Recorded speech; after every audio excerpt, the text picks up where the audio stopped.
ਸਤਿ ਸ਼੍ਰੀ ਅਕਾਲ ਦੋਸਤੋ, welcome to doorstep education point. ਉਮੀਦ ਕਰਦਾ ਤੁਸੀਂ ਸਾਰੇ ਵਧੀਆ ਹੋਣੇ ਆ। ਅੱਜ ਦੀ ਕਲਾਸ ਵਿੱਚ ਆਪਾਂ ਪੈਡਾਗੋਜੀ ਦੇ ਕੁਝ ਪ੍ਰਸ਼ਨਾਂ ਨੂੰ ਡਿਸਕਸ ਕਰਨ ਜਾ ਰਹੇ ਹਾਂ। ਇਹ ਕਲਾਸ ਤੁਹਾਡੇ ਪੀਐਸ ਟੈਟ ਸੀ ਟੈਟ ਐਗਜ਼ਾਮ ਲਈ ਕਾਫੀ ਇੰਪੋਰਟੈਂਟ ਹੈ। ਸੋ ਸ਼ੁਰੂ ਕਰਦੇ ਹਾਂ ਅੱਜ ਦੀ ਆਪਣੀ ਕਲਾਸ ਨੂੰ। ਕਲਾਸ ਨੂੰ ਸ਼ੁਰੂ ਕਰਨ ਤੋਂ ਪਹਿਲਾਂ ਚੈਨਲ ਨੂੰ ਸਬਸਕ੍ਰਾਈਬ ਕਰ ਲਿਓ ਐਂਡ ਇਸ ਕਲਾਸ ਨੂੰ ਤੁਸੀਂ ਲਾਈਕ ਵੀ ਕਰ ਦਿਓ। ਅੱਜ ਦਾ ਆਪਣਾ ਜਿਹੜਾ ਪਹਿਲਾ ਪ੍ਰਸ਼ਨ ਹੈ, ਜਿਹਦੇ ਵਿੱਚ ਤੁਹਾਡੇ ਤੋਂ ਪੁੱਛਿਆ ਜਾ ਰਿਹਾ ਹੈ, the stage in which the self initiative skill of a child develop when it is set free। ਉਹ ਪੜਾ ਜਿਸ ਵਿੱਚ ਇੱਕ ਬੱਚੇ ਦਾ ਸਵੈ ਪਹਿਲ ਕਦਮੀ ਹੁਨਰ ਉਦੋਂ ਵਿਕਸਿਤ ਹੁੰਦਾ ਹੈ ਜਦੋਂ ਇਹ ਮੁਕਤ ਹੁੰਦਾ ਹੈ, ਭਾਵ ਜਦੋਂ ਇਹਨੂੰ ਫ੍ਰੀ ਕਰ ਦਿੱਤਾ ਜਾਵੇ ਤੇ ਇਹਦੀਆਂ ਜਿਹੜੀਆਂ ਸੈਲਫ ਇਨੀਸ਼ੀਏਟਿਵ ਸਕਿੱਲਸ ਹੈਗੀਆਂ ਨੇ ਜੀ, ਇਹ ਡਿਵੈਲਪ ਹੋਣੀਆਂ ਸ਼ੁਰੂ ਹੋ ਜਾਂਦੀਆਂ ਨੇ। ਬੱਚਾ ਪਹਿਲ ਜਿਹੜਾ ਕਰਨਾ ਸ਼ੁਰੂ ਕਰ ਦਿੰਦਾ ਹੈ ਕਿਸੇ ਕੰਮ ਨੂੰ ਕਰਨ ਲੱਗਿਆਂ। ਸੋ ਇਹ ਜਿਹੜੀ ਉਮਰ ਹੈਗੀ ਆ ਤੁਹਾਨੂੰ ਕਿਹੜੇ ਸਾਲਾਂ ਵਿੱਚ ਵੇਖਣ ਨੂੰ ਮਿਲਦੀ ਹੈ? ਆਪਸ਼ਨ ਨੰਬਰ ਫਸਟ, ਕਿ ਇਹ 2 ਤੋਂ ਲੈ ਕੇ 3 ਸਾਲ ਤੱਕ ਦੀ ਉਮਰ ਦੇ ਬੱਚਿਆਂ ਵਿੱਚ ਵੇਖਣ ਨੂੰ ਮਿਲਦੀ ਹੈ, ਜਾਂ ਫਿਰ ਪਹਿਲੇ ਸਾਲ ਦੇ ਬੱਚਿਆਂ ਵਿੱਚ 6th ਈਅਰ ਔਨਵਰਡ 6ਵੇਂ ਸਾਲ ਤੋਂ ਬਾਅਦ, ਜਾਂ ਫਿਰ ਆਪਸ਼ਨ ਨੰਬਰ ਡੀ 4 ਤੋਂ 6 ਸਾਲ ਤੋਂ ਬਾਅਦ। ਐਂਡ ਦੋਸਤੋ ਇੱਕ ਗੱਲ ਹੋਰ, ਜਿੰਨੇ ਵੀ ਆਪਾਂ ਪ੍ਰਸ਼ਨ ਇੱਥੇ ਸਮਝ ਰਹੇ ਹਾਂ, ਜੇਕਰ ਤੁਸੀਂ ਇਹਨਾਂ ਨੂੰ ਚੰਗੇ ਤਰੀਕੇ ਨਾਲ ਸਮਝਦੇ ਹੋ, ਆਪਦੀ ਅੰਡਰਸਟੈਂਡਿੰਗ ਡਿਵੈਲਪ ਕਰਦੇ ਹੋ, ਸਿਰਫ ਵੇਖਣਾ ਹੀ ਕਾਫੀ ਨਹੀਂ ਹੁੰਦਾ, ਕੁਐਸਚਨ ਨੂੰ ਸਮਝਣਾ ਵੀ ਜ਼ਰੂਰੀ ਹੁੰਦਾ, ਕਿਉਂਕਿ ਲਾਸਟ ਤੇ ਜਦੋਂ ਤੁਸੀਂ ਐਗਜ਼ਾਮ ਦੇਣਾ ਹੈ ਉੱਥੇ ਤੁਹਾਡੀ ਅੰਡਰਸਟੈਂਡਿੰਗ ਹੀ ਕੰਮ ਆਵੇਗੀ। ਸੋ ਤੁਸੀਂ ਜਿੰਨਾ ਹੋ ਸਕੇ ਉਹਨਾਂ ਵੱਧ ਕਨਸੈਂਟਰੇਟ ਕਰਿਆ ਕਰੋ ਇਹਨਾਂ ਵੀਡੀਓਜ਼ ਨੂੰ ਸਮਝਣ ਲੱਗਿਆ, ਜਾਂ ਫਿਰ ਜਦੋਂ ਵੀ ਤੁਸੀਂ ਇਹਨਾਂ ਨੂੰ ਵੇਖ ਰਹੇ ਹੁੰਨੇ ਆ। ਦੁਬਾਰਾ ਤੋਂ ਆਉਂਦੇ ਆ ਜੀ ਪ੍ਰਸ਼ਨ ਤੋਂ। ਉਹ ਕਿਹੜੀ ਸਟੇਜ ਹੈਗੀ ਆ ਜਿਹਦੇ ਵਿੱਚ ਸੈਲਫ ਇਨੀਸ਼ੀਏਟਿਵ ਸਕਿੱਲਸ ਹੈਗੀਆਂ ਨੇ ਬੱਚੇ ਦੀਆਂ, ਉਹ ਡਿਵੈਲਪ ਹੁੰਦੀਆਂ ਨੇ ਜਦੋਂ ਬੱਚੇ ਨੂੰ ਫ੍ਰੀ ਛੱਡ ਦਿੱਤਾ ਜਾਵੇ। ਸੋ ਉਹ ਉਮਰ ਹੁੰਦੀ ਹੈ 2 ਤੋਂ ਲੈ ਕੇ 3 ਸਾਲ ਤੱਕ ਦੇ ਜਿਹੜੇ ਬੱਚੇ ਹੁੰਦੇ ਆ, ਉਹਨਾਂ ਦੀ ਸੈਲਫ ਇਨੀਸ਼ੀਏਟਿਵ ਸਕਿੱਲਸ ਡਿਵੈਲਪ ਹੋਣਾ ਸ਼ੁਰੂ ਹੋ ਜਾਂਦੀਆਂ ਨੇ ਇਸ ਸਾਲ ਦੀ ਉਮਰ ਦੇ ਬੱਚਿਆਂ ਵਿੱਚ। ਚੱਲਦੇ ਆ ਅਗਲੇ ਪ੍ਰਸ਼ਨ ਤੇ। The term used by Piaget to refer one's cognitive structure। ਜੇਕਰ ਆਪਾਂ ਗੱਲ ਕਰੀਏ ਆਪਣਾ ਜਿਹੜਾ ਬੌਧਿਕ ਜਿਹੜਾ ਸਟਰਕਚਰ ਹੁੰਦਾ ਹੈ, ਢਾਂਚਾ ਹੁੰਦਾ ਹੈ, ਪਿਆਜੇ ਦੁਆਰਾ ਇਹੋ ਜਿਹੀ ਕਿਹੜੀ ਟਰਮ ਦਿੱਤੀ ਗਈ ਸੀਗੀ ਜਿਹਦੇ ਵਿੱਚ ਆਪਾਂ ਕਹਿ ਸਕਦੇ ਹਾਂ ਕਿ ਉਹਦੇ ਵਿੱਚ ਉਹਨਾਂ ਨੇ ਕੋਗਨੀਟਿਵ ਸਟਰਕਚਰ ਦੀ ਗੱਲ ਕੀਤੀ ਹੈ? ਪਿਆਜੇ ਦੁਆਰਾ ਕਿਸੇ ਦੇ ਬੋਧਾਤਮਕ ਢਾਂਚੇ ਦਾ ਹਵਾਲਾ ਦੇਣ ਲਈ ਵਰਤਿਆ ਗਿਆ ਸ਼ਬਦ ਹੈ, ਉਹ ਸ਼ਬਦ ਕੀ ਹੈਗਾ? ਕੀ ਇਹ ਪ੍ਰਤੀਕ ਹੈ, ਆਈਕੋਨਿਕ, ਸਕੀਮਾ, ਸਕੀਮਾ ਨੂੰ ਸਕੀਮਾ ਹੀ ਕਵਾਂਗੇ, ਐਕਸ਼ਨ ਸਕੀਮਾ, ਜਾਂ ਫਿਰ ਈਗੋਸੈਂਟਰਿਕ, ਹਉਮੈ ਕੇਂਦਰਿਤ? ਇਹਦੇ ਵਿੱਚ ਜਿਹੜੀ ਪਿਆਜੇ ਨੇ ਗੱਲ ਕੀਤੀ ਹੈ, ਪਿਆਜੇ ਨੇ ਮੇਨਲੀ ਗੱਲ ਕੀਤੀ ਸੀਗੀ ਸਕੀਮਾ ਦੀ। ਸਕੀਮਾ ਦੇ ਵਿੱਚ ਉਹਨਾਂ ਨੇ ਇਹ ਵੀ ਦੱਸਿਆ ਸੀਗਾ ਕਿ ਆਪਣੇ ਦਿਮਾਗ ਦੇ ਵਿੱਚ ਹਨਾ ਵੀ ਜਿਹੜਾ ਵੀ ਹੈਗਾ ਆ ਉਹ ਸਾਰਾ ਕੁਝ ਕੋਗਨੀਟਿਵ ਸਟਰਕਚਰ ਹੈਗਾ ਆ, ਉਹਨੂੰ ਉਹਨਾਂ ਨੇ ਸਕੀਮਾ ਦਾ ਨਾਮ ਦਿੱਤਾ ਸੀਗਾ।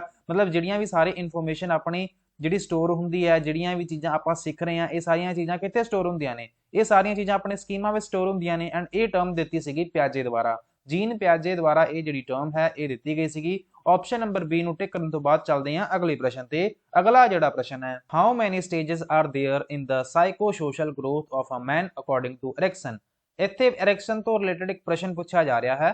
ਐਰਿਕਸਨ ਦੇ ਅਨੁਸਾਰ ਮਨੁੱਖ ਦੇ ਮਨੋ ਸਮਾਜਿਕ ਵਿਕਾਸ ਵਿੱਚ ਕਿੰਨੇ ਪੜਾਅ ਹਨ? ਵੈਸੇ ਦੋਸਤੋ ਇਹ ਵਾਲੀ ਥਿਊਰੀ ਵੀ ਆਪਾਂ ਪੜ੍ਹੀ ਹੋਈ ਹੈ, ਥਿਊਰੀ ਵਾਲੀ ਕਲਾਸ ਵਿੱਚ ਮੈਂ ਤੁਹਾਨੂੰ ਸਾਰੀਆਂ ਗੱਲਾਂ ਹੀ ਦੱਸੀਆਂ ਸੀ। ਐਂਡ ਦੋਸਤੋ ਇਹਦੇ ਵਿੱਚ ਤਾਂ ਇਹਨਾਂ ਨੇ ਕੋਈ ਐਗਜ਼ੈਕਟ ਇਹ ਨਹੀਂ ਪੁੱਛਿਆ ਵੀ ਇਸ ਸਟੇਜ ਵਿੱਚ ਕੀ ਗੁਣ ਹੁੰਦੇ ਆ, ਤੁਹਾਡੇ ਤੋਂ ਤਾਂ ਇਹੀ ਪੁੱਛ ਲਿਆ ਕਿ ਐਰਿਕਸਨ ਦੀ ਥਿਊਰੀ ਵਿੱਚ ਤੁਹਾਨੂੰ ਕਿੰਨੀਆਂ ਸਟੇजेस ਵੇਖਣ ਨੂੰ ਮਿਲਦੀਆਂ ਨੇ। ਕਾਫੀ ਸੌਖਾ ਪ੍ਰਸ਼ਨ ਹੈ ਕਿ ਇਹ 6 ਸਟੇजेस ਨੇ, 4 ਸਟੇजेस ਨੇ, 10 ਸਟੇजेस ਨੇ, ਜਾਂ ਫਿਰ 8 ਸਟੇजेस ਨੇ। ਤੁਹਾਨੂੰ 8 ਪੜਾਅ ਜਿਹੜੇ ਹੈਗੇ ਆ ਐਰਿਕਸਨ ਦੀ ਥਿਊਰੀ ਵਿੱਚ ਇਹ ਤੁਹਾਨੂੰ ਵੇਖਣ ਨੂੰ ਮਿਲਦੇ ਆ। ਸੋ ਇਹਦਾ ਜਵਾਬ ਤੁਸੀਂ ਟਿਕ ਲਗਾ ਲਿਆ ਹੋਊਗਾ। ਐਂਡ ਦੋਸਤੋ ਜਦੋਂ ਵੀ ਮੈਂ ਕੁਐਸਚਨ ਪੜ੍ਹ ਰਿਹਾ ਹੁੰਦਾ, ਤੁਸੀਂ ਵੀਡੀਓ ਨੂੰ ਪੌਜ਼ ਕਰਨ ਤੋਂ ਬਾਅਦ ਇਹਨਾਂ ਪ੍ਰਸ਼ਨਾਂ ਨੂੰ ਸੋਲਵ ਕਰਨ ਦੀ ਕੋਸ਼ਿਸ਼ ਕਰਿਆ ਕਰੋ, ਕਿਉਂਕਿ ਮੈਂ ਛੇਤੀ ਤੁਹਾਨੂੰ ਸਮਝਾ ਦਿੰਦਾ ਆ। ਤੁਸੀਂ ਮੇਰੀਆਂ ਗੱਲਾਂ ਨੂੰ ਸੁਣਨ ਤੋਂ ਪਹਿਲਾਂ ਵੀਡੀਓ ਨੂੰ ਪੌਜ਼ ਕਰ ਲਿਆ ਕਰੋ ਕਿ ਅੱਛਾ ਹੁਣ ਇਹਦਾ ਜਿਹੜਾ ਜਵਾਬ ਹੈਗਾ ਹਜੇ ਸਰ ਨੇ ਨਹੀਂ ਦੱਸਿਆ, ਤੇ ਆਪਾਂ ਵੀ ਗੈਸ ਕਰਕੇ ਵੇਖੀਏ ਇਹਦਾ ਕੀ ਜਵਾਬ ਹੋਊਗਾ। ਤੁਹਾਡੇ ਇਹਦੀ ਜਿਹੜੀ ਅੰਡਰਸਟੈਂਡਿੰਗ ਹੈਗੀ ਆ ਤੁਹਾਡੀ ਇਹ ਵੀ ਡਿਵੈਲਪ ਹੋਊਗੀ, ਤੁਹਾਡਾ ਕੌਨਫੀਡੈਂਸ ਲੈਵਲ ਵੀ ਵਧੂਗਾ ਜਦੋਂ ਤੁਹਾਡੇ ਜਿਹੜੇ ਪ੍ਰਸ਼ਨ ਹੈਗੇ ਆ ਵੱਧ ਤੋਂ ਵੱਧ ਸਹੀ ਹੋਣਗੇ। ਇਹਦੇ ਵਿੱਚ ਤੁਹਾਨੂੰ 8 ਸਟੇजेस ਵੇਖਣ ਨੂੰ ਮਿਲਦੀਆਂ ਨੇ ਐਰਿਕਸਨ ਦੀ ਥਿਊਰੀ ਵਿੱਚ, ਜਿਹੜੀ ਕਿ ਪਹਿਲੀ ਹੈਗੀ ਆ trust versus mistrust, autonomy versus shame, third ਤੇ ਹੈਗੀ ਆ ਇਨੀਸ਼ੀਏਟਿਵ ਵਰਸਸ ਗਿਲਟ, ਚੌਥੇ ਤੇ ਹੈ ਇੰਡਸਟਰੀ ਵਰਸਸ ਇਨਫੀਰੀਅਰਿਟੀ, ਪੰਜਵੇਂ ਤੇ ਹੈ ਆਇਡੈਂਟੀਟੀ ਵਰਸਸ ਰੋਲ, 7ਵੇਂ ਤੇ ਜਿਹੜੀ 6ਵੇਂ ਤੇ ਤੁਹਾਨੂੰ ਵੇਖਣ ਨੂੰ ਮਿਲਦੀ ਹੈ ਇੰਟੀਮੇਸੀ ਵਰਸਸ ਆਈਸੋਲੇਸ਼ਨ, 7ਵੇਂ ਤੇ ਜਨਰੇਟਿਵਿਟੀ ਵਰਸਸ ਸਟੈਗਨੇਸ਼ਨ, ਐਂਡ ਲਾਸਟ ਤੇ ਤੁਹਾਨੂੰ ਇੰਟੀਗ੍ਰੇਟਿਵ ਵਰਸਸ ਡਿਸਅਪੀਅਰ। ਮੈਂ ਤੁਹਾਨੂੰ ਇੱਕ ਵਾਰ ਵੈਸੇ ਹੀ ਦੱਸ ਦਿੱਤਾ ਹੈ ਕਿ ਇਹ ਤੁਹਾਨੂੰ 8 ਜਿਹੜੀਆਂ ਸਟੇजेस ਨੇ ਇਹ ਵੇਖਣ ਨੂੰ ਮਿਲਦੀਆਂ ਨੇ। ਇਹਦੇ ਤੋਂ ਤੁਸੀਂ ਕਰ ਲੈਣਾ ਹੈ ਟਿਕ, ਤੇ ਆਪਾਂ ਚੱਲਦੇ ਹਾਂ ਅਗਲੇ ਪ੍ਰਸ਼ਨ ਤੇ। ਦ ਸਾਈਕੋਲੋਜਿਸਟ ਹੂ ਡਿਫਾਈਨਡ ਮੋਰਲ ਡਿਵੈਲਪਮੈਂਟ। ਇਹੋ ਜਿਹੇ ਕਿਹੜੇ ਸਾਈਕੋਲੋਜਿਸਟ ਹੈਗੇ ਆ, ਮਨੋਵਿਗਿਆਨੀ ਹੈਗੇ ਆ, ਜਿਨ੍ਹਾਂ ਨੇ ਨੈਤਿਕ ਵਿਕਾਸ ਨੂੰ ਪਰਿਭਾਸ਼ਿਤ ਕੀਤਾ ਹੈ? ਕੀ ਮੈਕਡੂਗਲ ਨੇ, ਥੌਰਨਡਾਈਕ ਨੇ, ਪੈਵਲੋਵ ਨੇ, ਜਾਂ ਫਿਰ ਪਿਆਜੇ ਨੇ? ਵੈਸੇ ਦੋਸਤੋ ਤੁਹਾਨੂੰ ਯਾਦ ਆ ਰਿਹਾ ਹੋਊਗਾ ਆਪਾਂ ਕੋਲਬਰਗ ਦੀ ਵੀ ਮੋਰਲ ਡਿਵੈਲਪਮੈਂਟ ਦੀ ਥਿਊਰੀ ਪੜ੍ਹੀ ਸੀਗੀ, ਬਟ ਕੋਲਬਰਗ ਤਾਂ ਇੱਥੇ ਹੈ ਨਹੀਂਗੇ, ਮਤਲਬ ਕਿ ਕੋਈ ਹੋਰ ਪਰਸਨ ਵੀ ਹੈਗੇ ਸੀ ਜਿਨ੍ਹਾਂ ਨੇ ਮੋਰਲ ਡਿਵੈਲਪਮੈਂਟ ਦੀ ਥਿਊਰੀ ਦਿੱਤੀ ਸੀਗੀ, ਉਹਨਾਂ ਦਾ ਨਾਮ ਪੁੱਛਿਆ ਜਾ ਰਿਹਾ ਹੈ। ਸੋ ਇਹਦੇ ਵਿੱਚ ਜਿਹੜਾ ਸਹੀ ਜਵਾਬ ਹੈ ਉਹ ਹੈਗਾ ਜੀ ਪਿਆਜੇ। ਪਿਆਜੇ ਦੁਆਰਾ ਵੀ ਮੋਰਲ ਡਿਵੈਲਪਮੈਂਟ ਦੀ ਜਿਹੜੀ ਥਿਊਰੀ ਹੈ ਇਹ ਦਿੱਤੀ ਗਈ ਸੀਗੀ। ਸੋ ਆਪਸ਼ਨ ਨੰਬਰ ਤੁਸੀਂ ਡੀ ਨੂੰ ਕਲਿੱਕ ਕਰਨ ਤੋਂ ਬਾਅਦ ਟਿਕ ਕਰਨ ਤੋਂ ਬਾਅਦ ਆਪਾਂ ਚੱਲਦੇ ਹਾਂ ਜੀ ਅਗਲੇ ਪ੍ਰਸ਼ਨ ਤੇ। ਅਗਲਾ ਜਿਹੜਾ ਪ੍ਰਸ਼ਨ ਹੈ, which of the following approach is not related to cognitive learning? ਹੇਠ ਲਿਖਿਆ ਪਹੁੰਚਾਂ ਵਿੱਚੋਂ ਕਿਹੜੀ ਪਹੁੰਚ ਬੋਧਾਤਮਕ ਸਿੱਖਿਆ ਨਾਲ ਸੰਬੰਧਿਤ ਨਹੀਂ ਹੈ? ਕੀ ਉਹ ਪ੍ਰੋਬਲਮ ਸੋਲਵਿੰਗ ਹੈ, ਲਰਨਿੰਗ ਬਾय ਡੂਇੰਗ ਹੈ, ਪ੍ਰੋਜੈਕਟ ਮੈਥਡ ਜਾਂ ਫਿਰ ਰੂਟ ਮੈਮਰੀ, ਸਮੱਸਿਆ ਹੱਲ ਕਰਨਾ, ਕਰਕੇ ਸਿੱਖਣਾ, ਪ੍ਰੋਜੈਕਟ ਵਿਧੀ ਜਾਂ ਫਿਰ ਰੂਟ ਮੈਮਰੀ। ਰੂਟ ਮੈਮਰੀ ਹੁੰਦੀ ਹੈ ਰੱਟਾ ਲਾਉਣ ਦੀ ਪ੍ਰਕਿਰਿਆ। ਐਂਡ ਜੇਕਰ ਆਪਾਂ ਗੱਲ ਕਰੀਏ ਕੋਗਨੀਟਿਵ ਲਰਨਿੰਗ ਹੁੰਦੀ ਕੀ ਹੈ, ਜਦੋਂ ਆਪਾਂ ਬੋਧਾਤਮਕ ਵਿਕਾਸ ਦੀ ਗੱਲ ਕਰਦੇ ਹਾਂ, ਇਹਦੇ ਵਿੱਚ ਜਦੋਂ ਆਪਣੇ ਦਿਮਾਗ ਵਿੱਚ ਜਦੋਂ ਆਪਾਂ ਖੁਦ ਪ੍ਰੋਸੈਸਿੰਗ ਕਰਦੇ ਹਾਂ, ਖੁਦ ਕੰਮ ਕਰਦੇ ਹਾਂ, ਕਰਕੇ ਸਿੱਖਦੇ ਹਾਂ, ਉਹਦੇ ਵਿੱਚ ਆਪਾਂ ਕੋਗਨੀਟਿਵ ਲਰਨਿੰਗ ਦਾ ਨਾਮ ਦਿੰਦੇ ਹਾਂ। ਐਂਡ ਜੇਕਰ ਆਪਾਂ ਇਸ ਪ੍ਰਸ਼ਨ ਨੂੰ ਵੇਖੀਏ ਕਿ ਇਹਦੇ ਵਿੱਚ ਕਿਹੜੀ ਗੱਲ ਪੁੱਛੀ ਜਾ ਰਹੀ ਹੈ ਕਿ ਇਹੋ ਜਿਹੀ ਕਿਹੜੀ ਅਪਰੋਚ ਹੈ ਜਿਹਦੇ ਵਿੱਚ ਕੋਗਨੀਟਿਵ ਲਰਨਿੰਗ ਜਿਹੜੀ ਹੈ ਉਹ ਨਹੀਂ ਸੰਬੰਧਿਤ ਹੈ, ਭਾਵ ਤਿੰਨ ਚੀਜ਼ਾਂ ਤਾਂ ਹੈਗੀਆਂ ਨੇ ਜਿਹੜੀਆਂ ਕਿ ਕੋਗਨੀਟਿਵ ਜਾਂ ਫਿਰ ਬੋਧਾਤਮਕ ਜਿਹੜੀ ਸਿੱਖਿਆ ਹੈਗੀ ਆ ਉਹਦੇ ਨਾਲ ਸੰਬੰਧਿਤ ਹੈ। ਸੋ ਆਪਸ਼ਨ ਨੰਬਰ ਜਿਹੜਾ ਏ ਹੈ, ਇਹ ਤਾਂ ਤੁਹਾਡੇ ਹੀ ਹੈਗੀ ਆ ਸੰਬੰਧਿਤ ਕੋਗਨੀਟਿਵ ਲਰਨਿੰਗ ਨਾਲ। ਇਹ ਹੈਗੀ ਆ ਜੀ ਪ੍ਰੋਬਲਮ ਸੋਲਵ ਜਦੋਂ ਕਰੋਗੇ ਤੁਸੀਂ ਤੇ ਦਿਮਾਗ ਲਗਾਓਗੇ, ਲਰਨਿੰਗ ਬਾय ਡੂਇੰਗ ਵੀ ਤੁਸੀਂ ਕਰਕੇ ਵੀ ਸਿੱਖੋਗੇ, ਇਹਦੇ ਵਿੱਚ ਵੀ ਤੁਸੀਂ ਕੋਗਨੀਟਿਵ ਲਰਨਿੰਗ ਇਹ ਵੀ ਸੰਬੰਧਿਤ ਹੈ। ਪ੍ਰੋਜੈਕਟ ਮੈਥਡ ਕਰਨ ਲੱਗਿਆ ਵੀ ਤੁਸੀਂ ਕੀ ਕਰੋਗੇ, ਮਤਲਬ ਇਹਦੇ ਵਿੱਚ ਵੀ ਤੁਹਾਨੂੰ ਆਪ ਦਾ ਦਿਮਾਗ ਵਗੈਰਾ ਲਗਾਉਣਾ ਪੈਣਾ ਆ।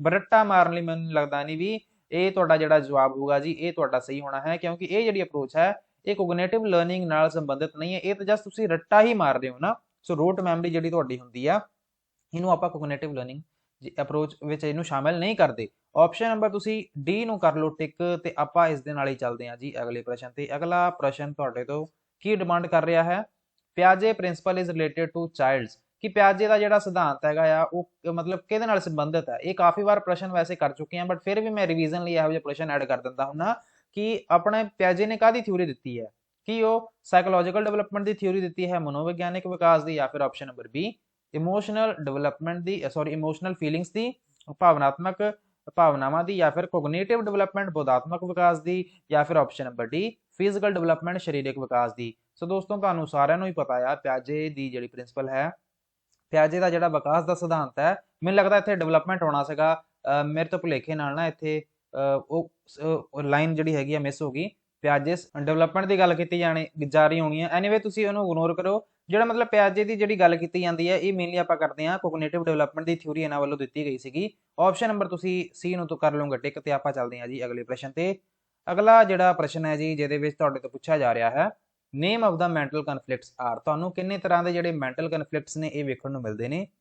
ਕੀ ਇਹ ਆਪਸ਼ਨ ਨੰਬਰ 4 ਹੈ ਜਾਂ ਫਿਰ ਆਪਸ਼ਨ ਨੰਬਰ ਬੀ ਜਿਹਦੇ ਵਿੱਚ 4 ਹੈਗੇ ਆ, 3 ਹੈਗੇ ਆ, 2 ਹੈਗੇ ਜਾਂ ਫਿਰ 8 ਹੈਗੇ ਆ। ਸੋ ਜਿਹੜੇ ਮੈਂਟਲ ਕਨਫਲਿਕਟਸ ਹੈਗੇ ਆ ਇਹ ਤੁਹਾਨੂੰ ਕਿੰਨੇ ਤਰ੍ਹਾਂ ਦੇ ਵੇਖਣ ਨੂੰ ਮਿਲਦੇ ਆ। ਇੱਥੇ ਵੈਸੇ ਆਪਸ਼ਨਾਂ ਪੁੱਠੀਆਂ ਸਿੱਧੀਆਂ ਲਿਖੀਆਂ ਗਈਆਂ, ਬੀ ਦੀ ਜਗ੍ਹਾ ਤੇ ਸੀ ਲਿਖਿਆ ਗਿਆ ਐਂਡ ਸੀ ਦੀ ਜਗ੍ਹਾ ਤੇ ਬੀ ਲਿਖਿਆ ਗਿਆ, ਬਟ ਕੋਈ ਗੱਲ ਨਹੀਂ, ਇਸ ਗੱਲ ਨੂੰ ਤੁਸੀਂ ਇਗਨੋਰ ਕਰੋ ਐਂਡ ਤੁਸੀਂ ਦੱਸੋ ਇਹਦਾ ਜਿਹੜਾ ਜਵਾਬ ਹੈਗਾ ਜੀ ਉਹ ਕੀ ਹੋਏਗਾ। ਜੇਕਰ ਆਪਾਂ ਪੈਡਾਗੋਜੀ ਦੇ ਵਿੱਚ ਗੱਲ ਕਰਦੇ ਹਾਂ, ਮਾਨਸਿਕ ਟਕਰਾਅ ਦੀਆਂ ਜਦੋਂ ਕਨਫਲਿਕਟਸ ਆਪਣੇ ਦਿਮਾਗ ਵਿੱਚ ਵਿਵਾਦ ਹੋਣੇ ਸ਼ੁਰੂ ਹੋ ਜਾਂਦੇ ਆ, ਠੀਕ ਹੈ ਨਾ, ਮਤਲਬ ਉਹਨੂੰ ਆਪਾਂ ਕਿੰਨੇ ਭਾਗਾਂ ਵਿੱਚ ਵੰਡਦੇ ਹਾਂ ਜਾਂ ਫਿਰ ਕਿੰਨੀਆਂ ਟਾਈਪਸ ਹੁੰਦੀਆਂ ਨੇ। ਸੋ ਮੇਨਲੀ ਤੁਹਾਡੇ ਸਾਈਕੋਲੋਜੀ ਦੇ ਵਿੱਚ 3 ਤਰ੍ਹਾਂ ਦੀਆਂ ਕਨਫਲਿਕਟਸ ਵੇਖਣ ਨੂੰ ਮਿਲਦੀਆਂ ਨੇ, interpersonal, interpersonal and unconscious conflicts. ਇਹ 3 ਤਰ੍ਹਾਂ ਦੀਆਂ ਤੁਹਾਨੂੰ ਕਨਫਲਿਕਟਸ ਵੇਖਣ ਨੂੰ ਮਿਲਦੀਆਂ ਨੇ। ਸੋ ਇੱਥੇ ਆਪਸ਼ਨ ਨੰਬਰ ਬੀ ਤਾਂ ਹੋਣਾ ਚਾਹੀਦਾ ਸੀ, ਬਟ ਆਪਾਂ ਇੱਥੇ ਆਪਸ਼ਨ ਨੰਬਰ ਸੀ ਲਿਖਿਆ ਹੋਇਆ, ਮਤਲਬ ਕਿ ਇੱਥੇ 3 ਜਿਹੜੇ ਹੈਗੇ ਨੇ ਜੀ ਇਹ ਤੁਹਾਨੂੰ ਵੇਖਣ ਨੂੰ ਮਿਲਦੇ ਆ। ਆਪਸ਼ਨ ਨੰਬਰ ਇੱਥੇ ਬੀ ਆਉਣਾ ਸੀਗਾ ਜੀ, B is the right answer ਕਿ 3 ਤਰ੍ਹਾਂ ਦੇ ਜਿਹੜੇ ਮੈਂਟਲ ਕਨਫਲਿਕਟਸ ਨੇ ਇਹ ਵੇਖਣ ਨੂੰ ਮਿਲਦੇ ਆ। ਅਗਲਾ ਪ੍ਰਸ਼ਨ ਵੇਖ ਲੈਂਦੇ ਆ, which of the following cognitive verbs are used to analyse the information given, ਹੇਠ ਦਿੱਤੀ ਜਾਣਕਾਰੀ ਦੀ ਵਿਸ਼ਲੇਸ਼ਣ ਕਰਨ ਲਈ ਹੇਠ ਲਿਖਿਆ ਬੋਧਾਤਮਕ ਕਿਰਿਆਵਾਂ ਵਿੱਚੋਂ ਕਿਹੜੀਆਂ ਵਰਤੀਆਂ ਜਾਂਦੀਆਂ ਹੈਗੀਆਂ ਜੀ। ਜੇਕਰ ਆਪਾਂ ਕੋਗਨੀਟਿਵ ਦੀ ਗੱਲ ਕਰਦੇ ਹਾਂ, ਜਦੋਂ ਆਪਾਂ ਕਿਸੇ ਦਿੱਤੀ ਹੋਈ ਇਨਫੋਰਮੇਸ਼ਨ ਦੀ ਐਨਾਲਾਈਸਿਸ ਕਰਨਾ ਆ, ਵਿਸ਼ਲੇਸ਼ਣ ਕਰਨਾ, ਤੇ ਉਹਦੇ ਵਿੱਚ ਦੱਸੋ ਕੀ ਜਵਾਬ ਉਹਦਾ ਸਹੀ ਹੋਊਗਾ। ਸੋ ਇਹਦੇ ਵਿੱਚ ਆਪਾਂ ਵੇਖ ਲੈਂਦੇ ਆ ਇਹਦਾ ਕੀ ਜਵਾਬ ਸਹੀ ਹੋਣ ਵਾਲਾ ਹੈ। ਸੋ ਆਪਾਂ ਗੱਲ ਕਰ ਰਹੇ ਹਾਂ ਕਿ ਇਹਦੇ ਵਿੱਚ ਜਦੋਂ ਵੀ ਆਪਾਂ ਕਿਸੇ ਵੀ ਇਨਫੋਰਮੇਸ਼ਨ ਨੂੰ ਐਨਾਲਾਈਜ਼ ਕਰਦੇ ਹਾਂ, ਕੀ ਇਹ ਆਇਡੈਂਟੀਫਾਈ ਹੈ, ਪਛਾਣੋ, ਡਿਫਰੈਂਸ਼ੀਏਟ ਹੈ, ਫਰਕ ਕਰੋ, ਜਾਂ ਫਿਰ ਕਲਾਸੀਫਾਈ ਵਰਗੀਕਰਨ ਕਰੋ, ਜਾਂ ਫਿਰ ਡਿਸਕ੍ਰਾਈਬ ਵਰਣਨ ਕਰੋ। ਇਹਦੇ ਵਿੱਚ ਕੀ ਜਵਾਬ ਇਹਦਾ ਹੋਵੇਗਾ ਜੀ, ਇਹਦਾ ਜਵਾਬ ਤੁਸੀਂ ਦਿਓ। ਇਹਦੇ ਵਿੱਚ ਜਦੋਂ ਵੀ ਆਪਾਂ ਗੱਲ ਕਰਦੇ ਹਾਂ ਕਿ ਕਿਸੇ ਵੀ ਇਨਫੋਰਮੇਸ਼ਨ ਨੂੰ ਆਪਾਂ ਐਨਾਲਾਈਜ਼ ਕਰ ਰਹੇ ਹਾਂ, ਕੀ ਉਹ ਆਇਡੈਂਟੀਫਾਈ ਕਰ ਰਹੇ ਹਾਂ, ਡਿਫਰੈਂਸ਼ੀਏਟ, ਕਲਾਸੀਫਾਈ ਜਾਂ ਫਿਰ ਡਿਸਕ੍ਰਾਈਬ, ਆਪਾਂ ਮੇਨਲੀ ਕਰ ਕੀ ਰਹੇ ਹਾਂ, ਆਪਾਂ ਕਲਾਸੀਫਾਈ ਹੋ ਸਕਦਾ ਜਾਂ ਫਿਰ ਡਿਫਰੈਂਸ਼ੀਏਟ ਹੋਏਗਾ, ਕਿਉਂਕਿ ਡਿਸਕ੍ਰਾਈਬ ਤੇ ਆਇਡੈਂਟੀਫਾਈ ਤਾਂ ਨਹੀਂ ਹੋ ਸਕਦਾ। ਜਦੋਂ ਆਪਾਂ ਕਿਸੇ ਵੀ ਇਨਫੋਰਮੇਸ਼ਨ ਨੂੰ ਕੀ ਕਰਾਂਗੇ, ਜਦੋਂ ਐਨਾਲਾਈਜ਼ ਕਰਾਂਗੇ ਤੇ ਆਪਾਂ ਕਲਾਸੀਫਾਈ ਦੇ ਨਾਲ ਨਾਲ ਡਿਫਰੈਂਸ਼ੀਏਟ ਵੀ ਕਰਾਂਗੇ ਨਾ, ਉਹਨੂੰ ਐਨਾਲਾਈਜ਼ ਕਰਾਂਗੇ, ਸੋ ਮਤਲਬ ਇਹ ਕਿ ਆਪਸ਼ਨ ਨੰਬਰ ਜਿਹੜਾ ਬੀ ਹੈ ਇਹ ਆਵੇਗਾ, ਆਪਸ਼ਨ ਨੰਬਰ ਸੀ ਨਹੀਂ ਆਊਗਾ। ਆਪਸ਼ਨ ਨੰਬਰ ਬੀ ਤੁਹਾਡਾ ਸਹੀ ਜਵਾਬ ਆਊਗਾ, ਕਿਉਂਕਿ ਆਪਾਂ ਇਹਦੇ ਵਿੱਚ ਕਾਫੀ ਸਾਰੀਆਂ ਚੀਜ਼ਾਂ ਕਰਾਂਗੇ, ਇਨਫੋਰਮੇਸ਼ਨ ਨੂੰ ਐਨਾਲਾਈਜ਼ ਕਰਾਂਗੇ, ਹਨਾ, ਮਤਲਬ ਉਹਦੀ ਕੰਪੈਰੀਜ਼ਨ ਵੀ ਕਰਾਂਗੇ। ਸੋ ਇਹਦਾ ਜਵਾਬ ਹੋਊਗਾ ਜੀ ਆਪਸ਼ਨ ਨੰਬਰ ਬੀ, ਡਿਫਰੈਂਸ਼ੀਏਟ ਕਰ ਰਹੇ ਹਾਂ ਆਪਾਂ ਜੇਕਰ ਆਪਾਂ ਕਿਸੇ ਵੀ ਦਿੱਤੀ ਹੋਈ ਜਾਣਕਾਰੀ ਦੀ ਵਿਸ਼ਲੇਸ਼ਣ ਕਰ ਰਹੇ ਹਾਂ। ਆਪਸ਼ਨ ਨੰਬਰ ਬੀ ਨੂੰ ਕਰੋਗੇ ਟਿਕ। ਆਪਾਂ ਚੱਲਦੇ ਹਾਂ ਅਗਲੇ ਪ੍ਰਸ਼ਨ ਤੇ। ਸੈਕੰਡ ਲਾਸਟ ਪ੍ਰਸ਼ਨ ਹੈ ਜੀ, which of the following is true, ਹੇਠ ਲਿਖਿਆਂ ਵਿੱਚੋਂ ਕਿਹੜਾ ਸੱਚ ਹੈ? Development and learning are unaffected by socio cultural context, ਵਿਕਾਸ ਅਤੇ ਸਿੱਖਣ ਸਮਾਜਿਕ ਸੱਭਿਆਚਾਰਕ ਸੰਦਰਭਾਂ ਦੁਆਰਾ ਪ੍ਰਭਾਵਿਤ ਨਹੀਂ ਹੁੰਦੇ ਹਨ। ਕਿ ਤੁਹਾਨੂੰ ਪੁੱਛਿਆ ਜਾ ਰਿਹਾ ਹੈ ਕਿ ਇਹਨੇ ਜਿਹੜੇ ਥੱਲੀਆਂ ਦਿੱਤੀਆਂ ਗਈਆਂ ਲਾਈਨਾਂ ਹੈਗੀਆਂ ਨਾ, ਇਹਦੇ ਵਿੱਚ ਕਿਹੜਾ ਸਹੀ ਹੈ? ਮਤਲਬ ਇਹ ਕਿ ਤਿੰਨ ਆਪਸ਼ਨਾਂ ਗਲਤ ਹੋਣਗੀਆਂ। ਕਿ ਪਹਿਲੇ ਆਪਸ਼ਨ 'ਚ ਲਿਖਿਆ ਹੋਇਆ ਕਿ ਜਿਹੜਾ ਤੁਹਾਡਾ ਡਿਵੈਲਪਮੈਂਟ ਹੈ, ਵਿਕਾਸ ਤੇ ਜਿਹੜਾ ਤੁਹਾਡਾ ਸਿੱਖਣ ਹੈ ਨਾ, ਇਹ ਪ੍ਰਭਾਵਿਤ ਨਹੀਂ ਹੁੰਦਾ ਸੋਸ਼ੀਓ ਕਲਚਰਲ ਚੀਜ਼ਾਂ ਨਾਲ। ਕੀ ਇਹ ਗੱਲ ਸਹੀ ਹੈ? ਜਾਂ ਫਿਰ option number B, student learn only in a certain way, ਕਿ ਵਿਦਿਆਰਥੀ ਸਿਰਫ ਮਤਲਬ ਇੱਕੋ ਖਾਸ ਤਰੀਕੇ ਦੇ ਨਾਲ ਸਿੱਖਦੇ ਆ, ਮਤਲਬ ਤੁਸੀਂ ਕੋਈ ਹੋਰ ਤਰੀਕਾ ਨਹੀਂ ਵਰਤ ਸਕਦੇ ਉਹਨਾਂ ਲਈ, ਉਹ ਸਿਰਫ ਇੱਕੋ ਹੀ ਤਰੀਕਾ ਆ ਜਿਹਦੇ ਨਾਲ ਬੱਚੇ ਸਿੱਖਦੇ ਹੈਗੇ ਆ। ਤੇ ਕੀ ਇਹਦਾ ਜਵਾਬ ਸਹੀ ਹੋ ਸਕਦਾ? ਜਾਂ ਫਿਰ option number C, play is a significant for cognitive and social competence, ਕਿ ਜਿਹੜਾ ਆਪਾਂ ਖੇਡਦੇ ਆ ਨਾ, ਕਿ ਇਹਦੇ ਵਿੱਚ ਆਪਾਂ ਗੱਲ ਕਰ ਰਹੇ ਹਾਂ ਕਿ ਜਦੋਂ ਵੀ ਬੱਚੇ ਖੇਡ ਰਹੇ ਹੁੰਦੇ ਆ, ਕਿ ਵਿਦਿਆਰਥੀ ਸਿਰਫ ਇੱਕ ਖਾਸ ਤਰੀਕੇ ਨਾਲ ਹੀ ਸਿੱਖ ਸਕਦਾ ਆ। ਸੌਰੀ, ਆਪਾਂ ਬੀ ਤੇ ਨਹੀਂ ਸੀ, ਆਪਾਂ ਸੀਗੇ ਸੀ ਤੇ, ਕਿ play is a significant for cognitive and social competence, ਕਿ ਜਿਹੜੀਆਂ ਖੇਡਾਂ ਹੁੰਦੀਆਂ ਨੇ ਇਹ ਗਿਆਨ ਅਤੇ ਸਮਾਜਿਕ ਯੋਗਤਾ ਲਈ ਮਹੱਤਵਪੂਰਨ ਹੈ। ਸੋ ਇਹਦਾ ਜਵਾਬ ਕੀ ਹੋਊਗਾ ਜੀ? ਇਹਦੇ ਵਿੱਚ ਸਹੀ ਤੁਸੀਂ ਜਵਾਬ ਦੇਣਾ ਹੈ। ਇਹਦਾ ਜਿਹੜਾ ਸਹੀ ਜਵਾਬ ਹੈ ਉਹ ਕੀ ਹੋਊਗਾ? ਆਪਸ਼ਨ ਨੰਬਰ ਇਹਦਾ ਸੀ ਜਵਾਬ ਹੈ ਵੈਸੇ ਤਾਂ, ਬਟ ਆਪਾਂ ਫੋਰਥ ਆਪਸ਼ਨ ਉਹ ਵੀ ਡਿਸਕਸ ਕਰ ਲੈਣਾ, ਮੈਂ ਰੀਡ ਵੀ ਨਹੀਂ ਕੀਤਾ ਸੀਗਾ। Questioning by the teacher constrained cognitive development, ਕਿ ਅਧਿਆਪਕ ਦੁਆਰਾ ਸਵਾਲ ਕਰਨਾ ਬੋਧਾਤਮਕ ਵਿਕਾਸ ਨੂੰ ਰੋਕਦਾ ਹੈ। ਮਤਲਬ ਇਹ ਗੱਲ ਤਾਂ ਆਪਾਂ ਪਹਿਲਾਂ ਹੀ ਐਲੀਮੀਨੇਟ ਕਰ ਦਵਾਂਗੇ। ਇਹ ਕੁਐਸਚਨ ਨੂੰ ਤੁਸੀਂ ਆਪ ਹੀ ਵੇਖੋ ਕਿ ਅਧਿਆਪਕ ਜਦੋਂ ਬੱਚਿਆਂ ਤੋਂ ਸਵਾਲ ਪੁੱਛੇਗਾ ਤੇ ਕੀ ਉਹਦੇ ਨਾਲ ਬੱਚੇ ਦਾ ਜਿਹੜਾ ਕੋਗਨੀਟਿਵ ਡਿਵੈਲਪਮੈਂਟ ਹੈਗਾ ਉਹ ਰੁਕੂਗਾ। ਸੋ ਇਹਦੇ ਕਰਕੇ ਮੈਂ ਕੁਐਸਚਨ ਰੀਡ ਵੀ ਨਹੀਂ ਸੀ ਕੀਤਾ, ਬਟ ਤੁਸੀਂ ਵੀ ਆਪ ਵੀ ਐਲੀਮੀਨੇਟ ਕਰਤਾ ਹੋਊਗਾ ਇਸ ਆਪਸ਼ਨ ਨੂੰ। ਸੋ ਆਪਸ਼ਨ ਨੰਬਰ ਡੀ ਨੂੰ ਤਾਂ ਐਲੀਮੀਨੇਟ ਕਰਤਾ, ਏ ਨੂੰ ਵੀ ਐਲੀਮੀਨੇਟ ਕਰਾਂਗੇ, ਕਿਉਂਕਿ ਇੱਥੇ ਲਿਖਿਆ ਹੋਇਆ ਕਿ ਜਿਹੜਾ ਵਿਕਾਸ ਤੇ ਸਿੱਖਣ ਹੈਗਾ ਇਹ ਪ੍ਰਭਾਵਿਤ ਹੀ ਨਹੀਂ ਹੁੰਦਾ ਸੋਸ਼ੀਓ ਕਲਚਰਲ ਕੰਟੈਕਸਟ ਨਾਲ। ਸਮਾਜਿਕ ਸੱਭਿਆਚਾਰਕ ਜਿਹੜੇ ਸੰਦਰਭ ਹੁੰਦੇ ਆ ਜੀ, ਇਹ ਵੀ ਆਪਣੇ ਵਿਕਾਸ ਨੂੰ ਪ੍ਰਭਾਵਿਤ ਕਰਦੇ ਆ, ਇਹਨੂੰ ਵੀ ਐਲੀਮੀਨੇਟ ਕਰ ਦਿੰਦੇ ਆ। ਆਪਸ਼ਨ ਨੰਬਰ ਜੇ ਤੁਸੀਂ ਬੀ ਵੇਖਦੇ ਹੋ ਕਿ ਬੱਚੇ ਸਿਰਫ ਇੱਕ ਤਰੀਕੇ ਨਾਲ ਹੀ ਸਿੱਖਦੇ ਆ, ਇਹ ਗੱਲ ਵੀ ਗਲਤ ਹੈਗੀ ਆ, ਬੱਚੇ ਕਿੰਨੇ ਹੀ ਤਰੀਕਿਆਂ ਨਾਲ ਸਿੱਖਦੇ ਆ। ਆਪਸ਼ਨ ਨੰਬਰ ਬੀ ਵੀ ਗਲਤ ਹੈ, ਬਟ ਆਪਸ਼ਨ ਨੰਬਰ ਜਿਹੜਾ ਸੀ ਹੈ ਜੀ ਇਹ ਤੁਹਾਡਾ ਸਹੀ ਹੈ, ਕਿਉਂਕਿ ਜਿਹੜੀਆਂ ਖੇਡਾਂ ਹੁੰਦੀਆਂ ਨੇ ਇੱਥੇ ਖੇਡ ਦਾ ਮੜ ਜਿਹਾ ਥੋੜਾ ਜਿਹਾ ਮੇਰੇ ਤੋਂ ਮਿਸਟੇਕ ਹੋ ਗਈ ਸੀਗੀ, ਇਹ ਤੁਸੀਂ ਨੋਟ ਕਰ ਲਿਓ ਕਿ ਜਿਹੜੀਆਂ ਖੇਡਾਂ ਹੁੰਦੀਆਂ ਨੇ ਗਿਆਨ ਅਤੇ ਸਮਾਜਿਕ ਯੋਗਤਾ ਲਈ ਮਹੱਤਵਪੂਰਨ ਹੁੰਦੀਆਂ ਨੇ। ਸੋ ਇਹ ਗੱਲ ਬਿਲਕੁਲ ਸਹੀ ਹੈਗੀ ਆ। ਆਪਾਂ ਬੱਚਿਆਂ ਨੂੰ ਖੇਡਣ ਭੇਜਦੇ ਆ, ਮਤਲਬ ਇਹਦੇ ਨਾਲ ਬੱਚੇ ਦਾ ਓਵਰਆਲ ਡਿਵੈਲਪਮੈਂਟ ਵੀ ਹੁੰਦਾ ਹੈ, ਕੋਆਪਰੇਸ਼ਨ ਦੀ ਭਾਵਨਾ ਵੀ ਪੈਦਾ ਹੁੰਦੀ ਹੈ, ਯੂਨਿਟੀ ਦੀ ਭਾਵਨਾ ਵੀ ਆਉਂਦੀ ਹੈ। ਆਪਸ਼ਨ ਨੰਬਰ ਸੀ ਨੂੰ ਕਰੋਗੇ ਟਿਕ ਤੇ ਆਪਾਂ ਚੱਲਦੇ ਹਾਂ ਜੀ ਅਗਲੇ ਪ੍ਰਸ਼ਨ ਤੇ। ਅਗਲਾ ਜਿਹੜਾ ਲਾਸਟ ਪ੍ਰਸ਼ਨ ਹੈ ਜੀ ਥੋੜਾ ਵੱਡਾ ਪ੍ਰਸ਼ਨ ਹੈ, ਜਿਹਦੇ ਵਿੱਚ ਤੁਸੀਂ ਧਿਆਨ ਨਾਲ ਵੇਖੋ ਇਹਨੂੰ। ਅ ਟੀਚਰ ਵਿਸ਼ੇਸ to help her student to appreciate multiple views of a situation. She provides her student multiple opportunities to debate this situation in different groups. According to Vygotsky perspective, her student will various views and develop multiple perspective of the situation of their own. ਕਿ ਇੱਕ ਅਧਿਆਪਕ ਆਪਣੇ ਵਿਦਿਆਰਥੀਆਂ ਦੀ ਇੱਕ ਸਥਿਤੀ ਤੇ ਕਈ ਵਿਚਾਰਾਂ ਦੀ ਕਦਰ ਕਰਨ ਵਿੱਚ ਮਦਦ ਕਰਨਾ ਚਾਹੁੰਦਾ ਹੈ। ਉਹ ਆਪਣੇ ਵਿਦਿਆਰਥੀਆਂ ਨੂੰ ਵੱਖ-ਵੱਖ ਸਮੂਹਾਂ ਵਿੱਚ ਇਸ ਸਥਿਤੀ ਦੇ ਬਹਿਸ ਕਰਨ ਦੇ ਕਈ ਮੌਕੇ ਪ੍ਰਦਾਨ ਕਰਦੀ ਹੈ। ਵਾਈਗੋਟਸਕੀ ਦੇ ਦ੍ਰਿਸ਼ਟੀਕੋਣ ਦੇ ਅਨੁਸਾਰ ਉਸਦੇ ਵਿਦਿਆਰਥੀਆਂ ਵੱਖੋ ਵੱਖਰੇ ਵਿਚਾਰ ਕਰਨਗੇ ਅਤੇ ਸਥਿਤੀ ਦੇ ਕਈ ਦ੍ਰਿਸ਼ਟੀਕੋਣ ਨੂੰ ਆਪਣਾ ਆਪ ਵਿਕਸਿਤ ਕਰਨਗੇ। ਇਹ ਕਿਹਦੀ ਗੱਲ ਕੀਤੀ ਜਾ ਰਹੀ ਹੈ? ਮੰਨ ਲਓ ਇੱਕ ਟੀਚਰ ਸੀਗੀ ਕਿ ਉਹਨਾਂ ਬੱਚਿਆਂ ਤੋਂ ਵੱਖ-ਵੱਖ ਜਿਹੜੇ ਵਿਊ ਹੈਗੇ ਆ, ਉਹਨਾਂ ਦੇ ਜਿਹੜੇ ਵਿਚਾਰ ਹੈਗੇ ਆ ਉਹ ਲੈਣਾ ਚਾਹੁੰਦੀ ਆ। ਮਤਲਬ ਉਹਨਾਂ ਨੂੰ ਇੱਕ ਅਵਸਰ ਜਿਹੜਾ ਹੈ, ਮਲਟੀਪਲ ਜਿਹੜੀ ਓਪਰਚੁਨਿਟੀਜ਼ ਨੇ ਉਹ ਪ੍ਰੋਵਾਈਡ ਮੈਡਮ ਕਰਵਾ ਰਹੀ ਹੈ ਉਹਨਾਂ ਨੂੰ, ਐਂਡ ਡਿਬੇਟ ਵਗੈਰਾ ਕਰਵਾ ਰਹੀ ਹੈ, ਜਿਹਦੇ ਨਾਲ ਹੋਊਗਾ ਕਿ ਬੱਚੇ ਜਿਹੜੇ ਹੈਗੇ ਆ ਉਹ ਕੀ ਕਰਨਗੇ, ਉਹ ਮਤਲਬ ਵੱਖਰੇ ਵੱਖਰੇ ਆਪਦੇ ਜਿਹੜੇ ਵਿਊਜ਼ ਹੈਗੇ ਆ ਉਹ ਪੇਸ਼ ਕਰਨਗੇ।